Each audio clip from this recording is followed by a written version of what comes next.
জলের গ্লাসটা দেখো না হাতে নিয়ে ধুম করে বসে পড়লাম। বসলে কি হবে, কাজ তো রয়েছে। কিছুক্ষণ এদিক রাস্তার ওই দিক উঁকি মারলাম, তারপরে না উঠে দাঁড়ালাম। কেননা ঘর তো ঝাড় দিতে হবে, বাসি ঘরটা রয়েছে। জাস্ট আমি একটু মুখে জল দিয়ে ফ্রেশ হয়েছি, এখন জলটা খেয়েই এক্সপ্রেসের মতো এদিক সেদিক করে দৌড়াদৌড়ি করে কাজকর্ম শুরু করতে হবে। জল খেলাম তো, তারপরে দেখো না গুটিসুটি মেরে গেলাম ঝাঁটাটা খুঁজতে। ঝাড়ুটা অবশ্য ঝুল বারান্দার কর্নারের দিকেই রাখি, তাই এবার আমাদের তো ঘুম থেকে উঠেই ঝাড়ুটা হাতে নিতে হয়। এই তো আমাদের প্রত্যেক দিনের কাজ। গুড মর্নিং মাই ফ্যামিলি, কেমন আছো তোমরা? আশা করি সবাই ভালো আছো। আমাদের পরিবারেও আমরা সবাই ভালো আছি। আমার আবভাব দেখে বুঝতে পারছো যেন কাজ করার ইচ্ছে নেই। হাত দুটো পেছনে গুটিসুটি মেরে তারপরে ঝাঁটাটা নিয়ে আস্তে আস্তে চলে আসলাম ডাইনিং রুমের দিকে।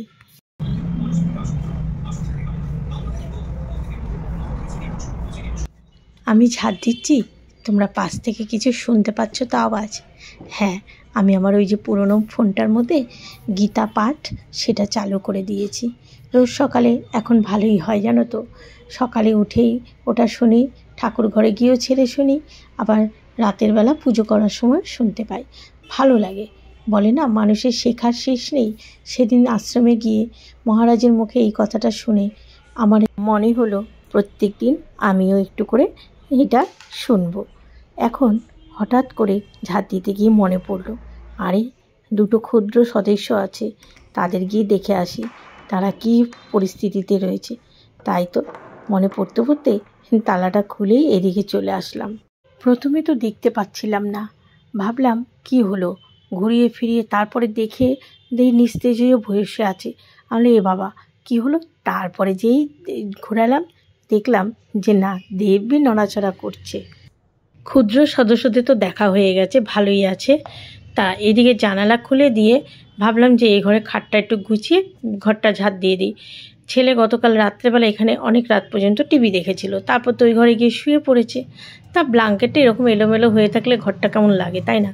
তাই এই ঘরটা ঝাড় দিয়ে তারপরে বিছানাটা গুছিয়ে আমি চা করে দেখো না আবার ব্ল্যাঙ্কেটের নিচে ঢুকে বসে চা খাচ্ছি আর আমাদের ওর সঙ্গে গল্প করছি। গায়ের চাদরটা কোথায় রেখেছি খেয়াল পড়ছে না, পাবো আর একটু পর পাবো। তা এখন দুজনে কর্তা কিনে বেশ অনেকক্ষণ ধরে গল্প করে চা খেলাম।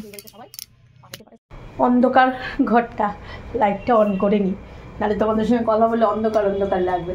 আর এই যে বিছানাও রয়েছে, আমাদের ও দোকানে চলে গেল, চা খাওয়া হয়ে গেছে, এবার আমিও আমার কাজ করতে যাব। আর জানো গতকাল রাত্রে আমাদের সিঁড়িতে উপরে আমাদের তিনতলায় যে ওইখানে বাইরের লাইটটা তো জ্বালানো ছিল, তখন বাজে কটা, 11:30।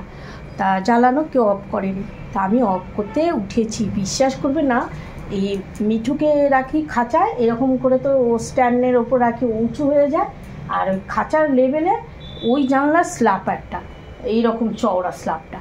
এইবার আমি লাইট অফ করতে গেছি, কপাল ভালো যে আমি লাইট অফ করতে গেছি, আর মিঠু তো ঢাকা, ওকে তো ঢেকে রেখে দিই।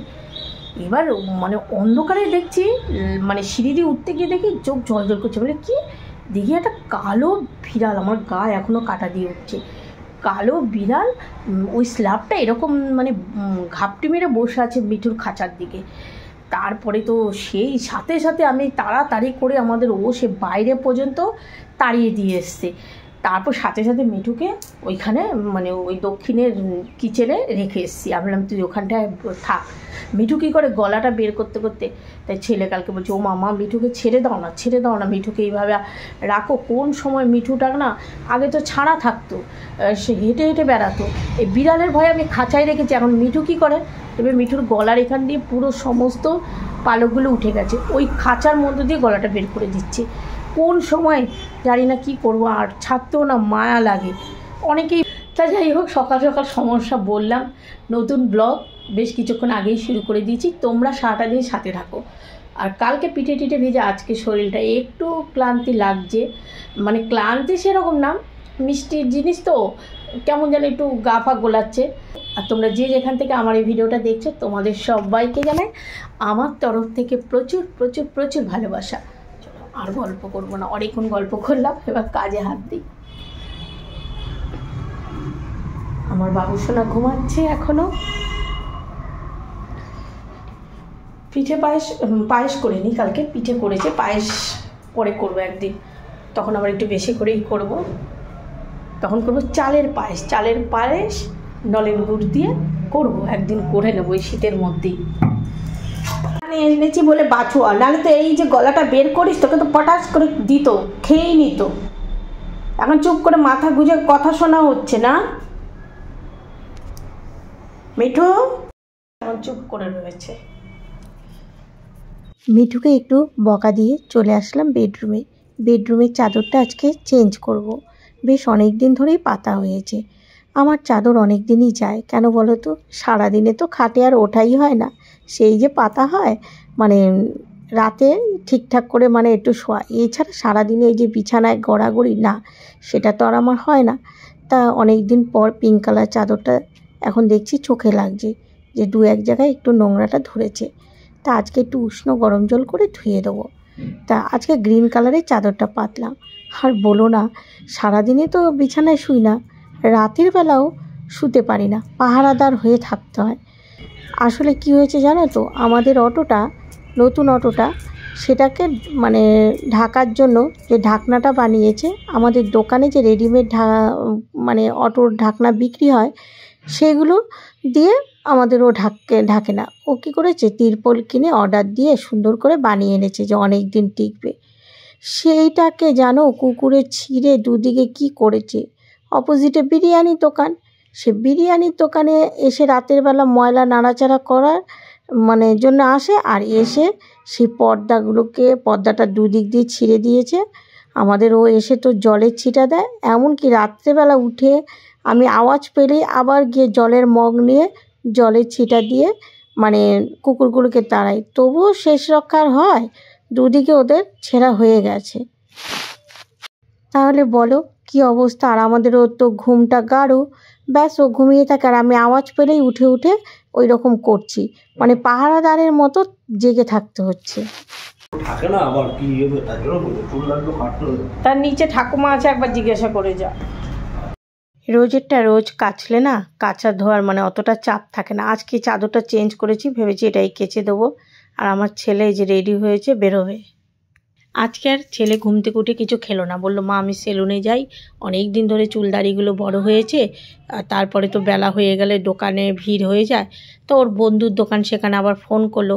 এবার কি জামা প্যান্ট পরে যাবে, যেই জামা প্যান্ট পরে যাবে সেই জামা প্যান্ট তো আর সহজে ও পরবেই না। চুল কেটে আসলে ওই জামা খালি নাকি ওর কুটকুটি করতে থাকে, যতই ধুয়ে কেচে দিই।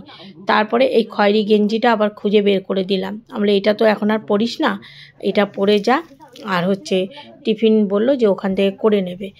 তা ওই দোকানে বন্ধুর সেলুনে আবার ফোন করলো, সে বললো দুজনের পরে আসো। তা বললো আরেকটু পরে যাবো। আমরা না, গিয়ে তুই ওখানে বসে থাক, গিয়ে তারপরে তুই একেবারে ওখানে কাজ সেরে তারপরে বাড়ি আসবে। পরে যাব বলে আর তোর যাওয়া হবে না, দোকানে চাপ পড়ে গেলে তোর আর যাওয়াই হবে না।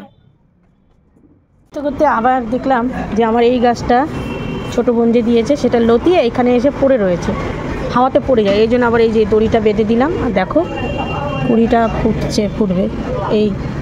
আর এইদিকে গাঁদা ফুলগুলো আজকে সকালবেলা তোমাদের দেখাতে পারিনি, এইদিকে দিয়েছে, এখন রোদ উঠেছে দেখো না। আর ওইদিকে জবা ফুলটার কুড়ি এসছে। সেদিন যে তোমাদের আমি পেঁয়াজ গাছটা দেখিয়েছি, দেখো কত বড় হয়ে গেছে। আর আরও লাগিয়েছি, দাঁড়াও দেখাচ্ছি। এইদিকে না আলু গাছগুলোতে মানে আলুর থেকে গাছ বেরিয়েছে, আমাদের ও বলে কেটে তারপর লাগাতে হয়, সেগুলো লাগিয়েছি। সেটা আর কিছু দেখতে পাচ্ছি না। পেঁয়াজ গাছগুলো দেখেছি যে আবার পেঁয়াজ পাতা বেরোচ্ছে। আর এটা হচ্ছে যে নোংরা যে কৌটোটা, সেটার মধ্যে কলার খোসা ভিজিয়ে রেখেছি। আর এই দেখো এই গাছটা আমি কেটে দিয়েছি, গোড়া দিয়ে আবার হচ্ছে।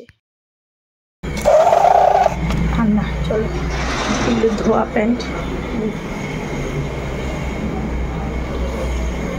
এটা সেটা চোখে পড়লে ওই যে গাছটা আবার দড়ি দিয়ে আটকে দিতে হলো, কী করবো বলো। ছেলে গেল সেলুনে, বারবার জিজ্ঞাসা করছে ও মা আজকে তো সংক্রান্তি নেই। আনলাম না, আজকে সংক্রান্তি নেই। তা গেল তো, তাও আমি বললাম যে ঠাকুমাকে একবার জিজ্ঞাসা করে যা। ও আমার ছেলে আবার এই সমস্ত ভীষণ মানে ও যে কোনো কাজ করে একটু হিসেব করেই করে। বাটি খালি, মিঠুকে স্নান করিয়ে দিয়েছি, এখন রোদে নিয়ে রাখবো, তাই তো মিঠু? স্নান হয়ে গেছে, রোদে বসবে, চলো রোদে রেখে আসি। মিঠুকে স্নান করিয়ে দিয়ে এক বালতি কেচে নিলাম, চাদর টাদর করে কেচে নিলাম, পাম্পটা বন্ধ করে এসে স্নান করে ঠাকুর ঘরে ঢুকবো। আজকে টিফিন করার ঝামেলা নেই, ছেলে সেলুনে গেল, বললো কিছু খেয়ে ওখান থেকে যাবে, আর আমাদেরও গতকাল রাতে পিঠে খাইনি, ওকে দিয়ে দেবো, টিফিন হয়ে যাবে। পাম্পটা ও তোমাদের তো দেখানোই হয়নি, সকালবেলা কানের দুলটা সেফটি পিন কানের দুলটা পরা ছিল, ছাদে যাবো মেলতে, আর কানের দুলটা না এইরকম সোজা হয়ে কানের দুলটা দেখি আটকাচ্ছে না, তাই এটা পরে নিলাম, দেখি ওটাকে ঠিক করতে হবে, কারণ ওটা পরতে পরতে না আমার একটা অভ্যাস হয়ে গেছে।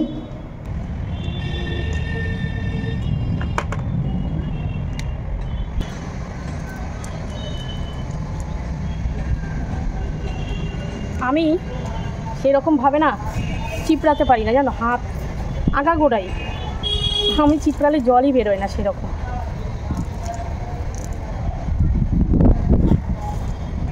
দেখো এইটা যদি আমাদেরও চিপড়ায় এইভাবে কত জল বেরোবে।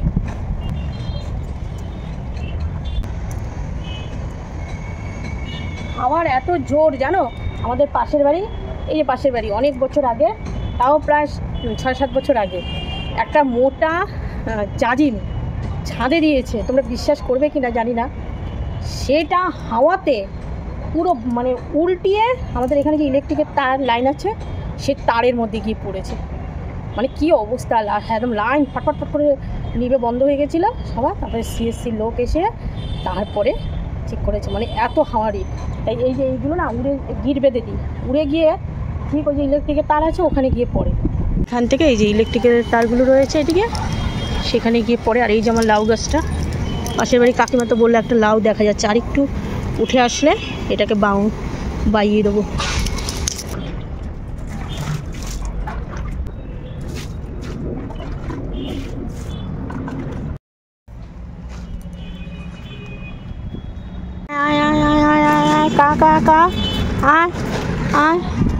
বাবা আজকে ব্রিজের কাজ বন্ধ আছে, মনে হয় সব পৌষ সংক্রান্তিতে গতকাল বাড়ি গেছে, আজকে যে কোনো কাজ হচ্ছে না ব্রিজে, তাদেরও তো রেস্টের দরকার।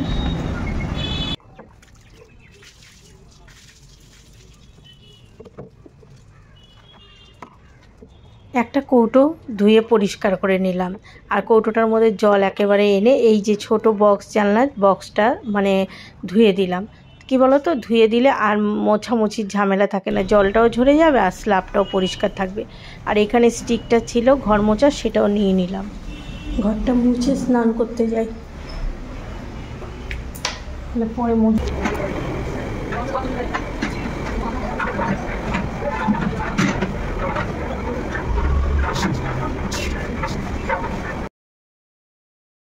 আমাদের ওকে আবার দুটো পাটিসাপটা পিঠে দিয়ে আসলাম, আর এদিকে বাবু তো বললো যে সেলুনে যাওয়ার আগে দুটো কচুরি খেয়ে তারপরে নাকি সেলুনে ঢুকবে, এখন কি করে জানি না, রাস্তায় বেরিয়েছে খেয়েছে কি না খেয়েছে সেটাও ভাবছি। তা এদিকে ঘরঠর মুছে আমি আবার স্নানটা সেরে নিলাম।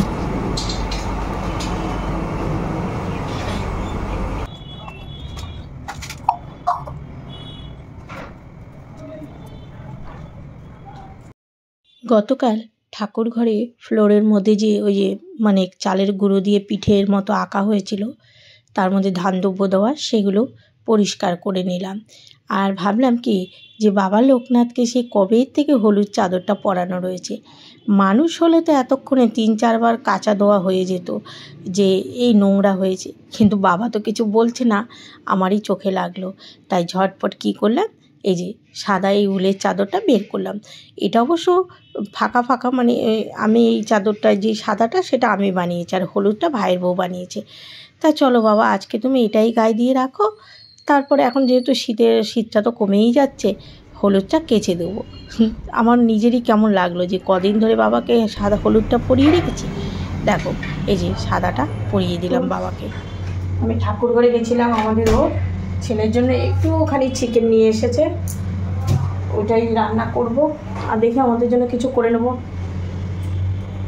ফ্রিজে মাছও রয়েছে, কপিস ভাজা রয়েছে, ওটাই বের করে একটু কড়া করে ভেজে দেবো। এই যে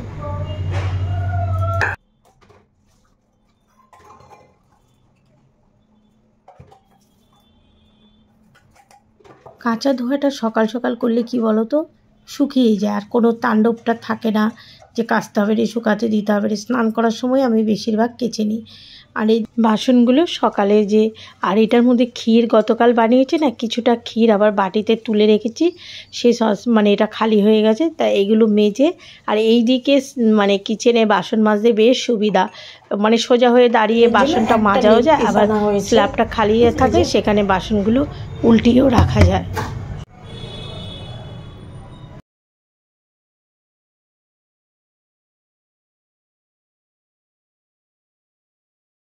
কালকে মকর সংক্রান্তি উপলক্ষে আমি তো তোমার পিঠে করেছি, কিন্তু আজকেও আবার কেন সকাল সকাল মানে পুজো দিয়ে তারপরে চায়ের বাসন টাসন ধুয়ে আবার পিঠে করতে চলে এসেছি, তাও পাটিসাপটা পিঠে। তার বিশেষ কারণ আছে, কারণটা এক্ষুনি তোমরা বুঝতে পারবে। আর এই দেখো পিঠেগুলো আজকেও বেশ সুন্দর হচ্ছে। আমি ভেবেছি গোলাটা রয়েছে, পিঠে উঠবে তো, কিন্তু না উঠেছে। এই দেখো, এই হচ্ছে কারণ। আমি পিঠে করছি আর ছেলে সেলুন থেকে এসে স্নান টান করে গরম গরম ভাজা হলে ও খেতে পছন্দ করে। আগের দিনের পিঠে পায়েস মোটে ওর পছন্দ না, তাই ছেলেকে ভেজে দেখো দিলাম, ওখানেই দাঁড়িয়ে খাচ্ছে আর বলছে মা হেভি টেস্ট হয়েছে। তারপরে আবার আমি বললাম যে এটা খেয়ে আরেকটা খা, তুই তাহলে টিফিন করিস নি না রে বাবু? বলে না না, আমি ওই একটা কেক খেয়েছি। আমি বলি কেক কিনলে তুই পুরো কেকটা খাস না, সেটা আমি জানি।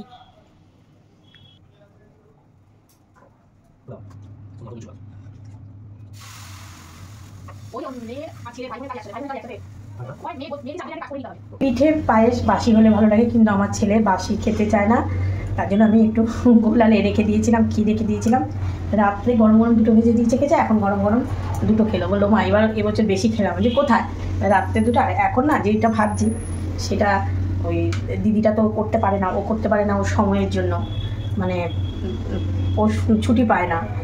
সেদিন তো করেছে, আমাদের সবাইকে খাওয়ালো, আর যখন করে কিছু বাড়িতে সবাইকে আবার দিয়ে দেয়। তা ও লক্ষ্মী পূজা বলো, পৌষ পার্বণ, কোনো অকেশনে ও ছুটি পায় না, ও অন্য একদিন করে। তা ও রাত্রেবেলা ডিউটির থেকে বাড়ি যাওয়ার সময় বলেছে একটু দেখা করে যাস, ছেলেটাকে দুটো দিয়ে দেবো। ওর ছেলেটাও ক্ষীর দিয়ে পিঠে আমাদের ছেলেগুলো ভালো খায়, তা ওই করেনি, নাহলে সবাই করা হয়েছে, সবার বাড়িতেই হয়েছে। এই জন্য এখনই ভেজে নিই। এই যে আর দুটো মনে হবে, ব্যাস, তারপর আমি রাখবো। গোলা বেশি হলো, ক্ষীর শেষ।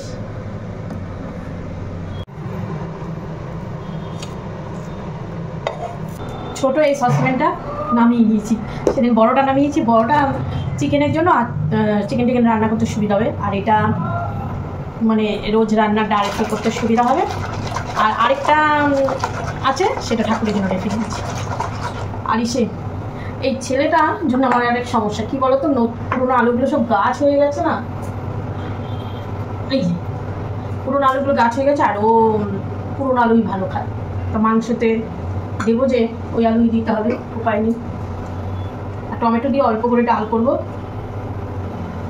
খাওয়া দাওয়ার আজকে যেন কোনো গরজ নেই। টমেটোর ডালটা ফোড়ন দেবো।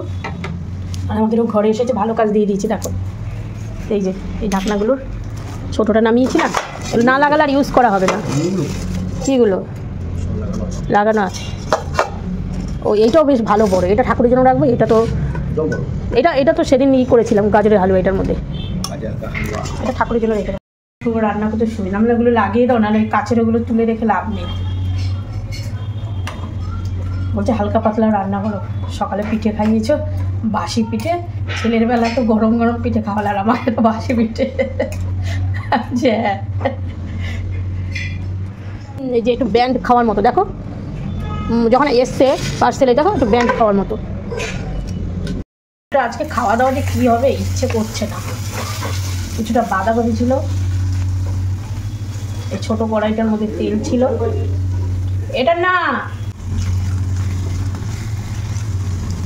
বাঁধাকপিটা একটু ধনেপাতা দিয়ে নামিয়ে ফেলি।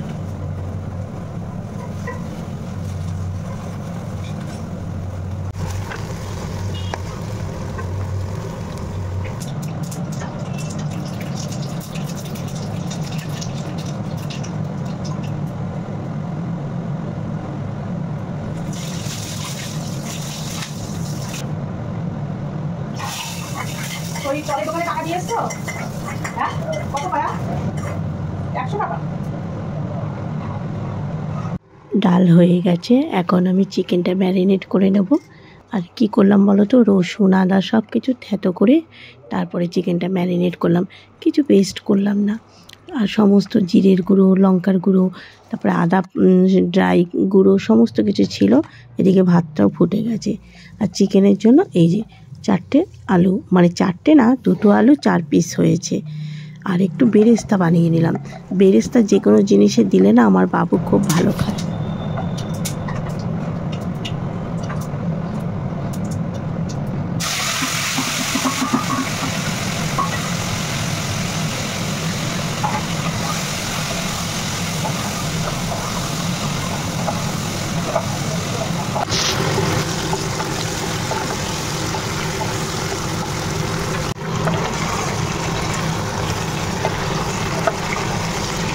এর মধ্যে যেন একটু উচ্ছে সেদ্ধ দিই।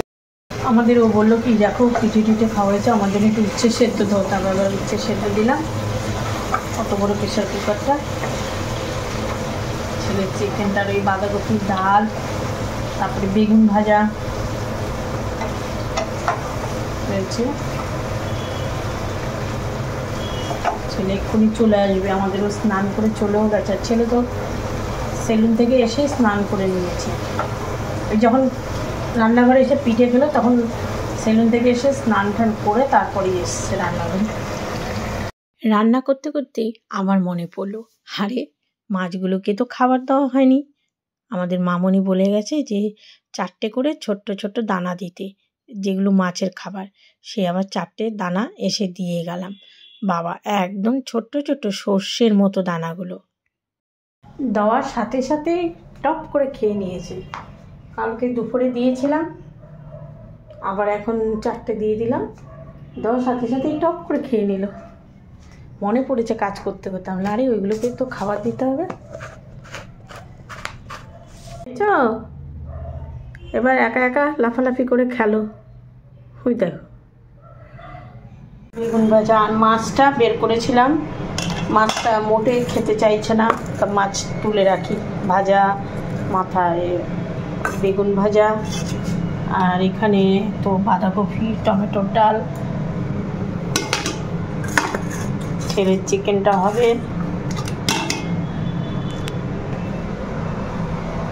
নিচে শাশুড়ি মা আজকে আন্ডা বানিয়েছে, সেটা আবার এই যে ডিম রান্না করেছে দিয়েছে, এই জন্য মাছটা রেখে দিলাম।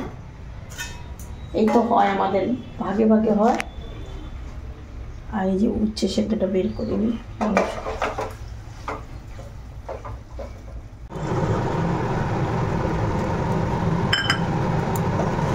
দেখো মা ফোন করেছে, দাঁড়া আর দেখাতে পারবো না, মা ফোনটা ধরে নিই। মার সঙ্গে ফোন করতে করতে আমার ছেলের চিকেন ভালো হয়েছে বাবা, দারুণ হয়েছে। এখন ই করছিলাম মার সঙ্গে ফোনে, আরেকটু দিই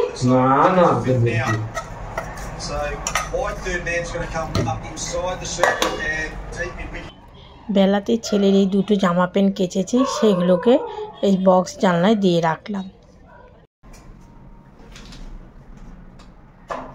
4:45 বাজে, আর এখন 5টায় সন্ধ্যা হয় না, একটু পরেই হয়। জামা কাপড়গুলো সেই সকালে ধুয়ে দিয়েছি, নিয়ে আসি, পাংটাও ছেড়ে দিয়েছি। আর এতক্ষণ শুয়ে শুয়ে সেই নিউজ দেখছিলাম। আর কি বলবো তোমাদের, সেই নিউজ বাঘাযতীন যে বিল্ডিংটা, বহুতলটা যে হেলে পড়েছে, মানে মানে পড়ে যাবেই একদম, এক সাইডটা ভেঙে ঠেঙে পড়েছে। বাঘাযতীন কিন্তু আমার বাড়ির সামনে থেকে বেশি দূর না। বাঘাযতীনে যে বাঘাযতীন হসপিটাল আছে, সেখানেই আমার ছেলে মানে ডেলিভারি হয়েছিল। তা বাঘাযতীন আমাদের এখান থেকে অটো করে গেলেই, যাদবপুরের এখান দিয়ে গেলেই কাছেই। তা দেখো বিল্ডিংটা যে ভেঙে পড়েছে, সেটাই দেখছিলাম। কত মানুষ, মানে যে কী অবস্থা। এখানে দেখো কার দোষ কার গুণ সেটা বড় কথা না, যখনই যে তৈরি করুক একটু মানে মানুষের বসবাস করার মতো।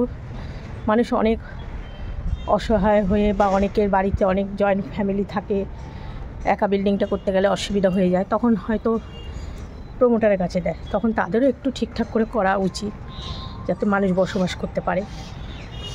তারপর হয়তো মানে একজনের জন্য এখন অনেকে যারা ভালো কাজ করে তাদেরও দোষ হবে। আজকে একটা বয়স্ক ভদ্রলোক এসে ওখানে কান্না করছিল, দেখলাম নিউজে। উনি নাকি ডিসেম্বরে এসে শিফটিং হয়েছে, কত লাখ টাকা দিয়ে করেছে। এই যে আমাদের দেখো, এই আমাদের তো 3 তলা বাড়ি, 3 তলার সিঁড়িঘরটা চিলেকোঠাটা আমাদের ঢালাই দিয়েছে। পাশে যখন আমাদের এই বিল্ডিং, এই যে এই রুমটা করা হয়েছে, এই দেখো টিন দেওয়া, তখন আমাদের মিস্ত্রিরা, আমাদের যে মিস্ত্রিরা কতবার আমাদের ওকে বলেছে, লোভ দেখিয়েছে, দাদা তুমি এই পাতলা করে একটা ঢালাই দিয়ে দাও, ভালো ভাড়া পাবে, ভালো হবে, তোমার টিন বছর বছর পাল্টাতে হবে। কিন্তু ওর একটাই কথা যে না না, আমার বাড়ি 3 তলা ভিত দেওয়া, আমি 3 তলাই করবো, তার পাশে সিঁড়িঘরটাই ঠিক আছে, চিলেকোঠাটা ওই পাশে পাতলা বা যে কোনো ঢালাই আমি দেবই না।